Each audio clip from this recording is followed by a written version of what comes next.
आसमान से गिरते बर्फ के गाले, पहाड़ों की सफेद चोटियां, सवात का सयाहती मकाम महूडन झील पर सयाहों का रश। झील में कश्ती राने के भी मजे। स्वात के सयाहती मकाम महूडन झील इन दिनों बर्फबारी की लपेट में है। वक्फे वक्फे से जारी बर्फबारी से हसीन मनाजिर सयाहों को अपनी जानिब मुतवज्जो कर रहे हैं। शीरीन ज़ादा की रिपोर्ट। आसमान से गिरते रुई के गालों की तरह बर्फ ने हर चीज को सफेद कर दिया है। बर्फबारी से महूडन झील का नक्शा ही तब्दील हो गया है। बर्फ के गालों से एक दूसरे को निशाना बनाने वाले सयाह आजकल बहुत खुश है।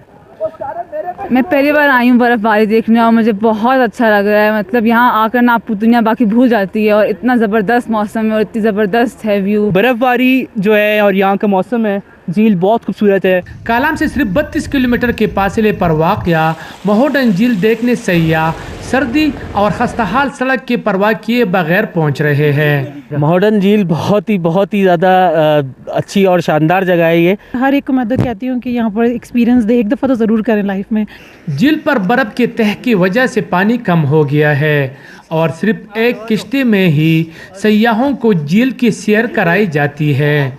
दिन भर सयाह फोटोग्राफी करने में मसरूफ़ रहते हैं। बर्फबारी से हर सू सफेदी छा गई है, जिससे यहाँ की खूबसूरत नज़ारों में बेहद इजाफा हुआ है और सयाह बर्फबारी के साथ साथ खूबसूरत नज़ारों से भी लुत्फ़अंदोज़ हो रहे हैं। शीरीन ज़ादा, हम न्यूज़, महूडन झील, स्वात। चीचा वतनी के नवाही गांव में कबड्डी के मैच में खिलाड़ियों ने शानदार खेल का मुजाहरा किया।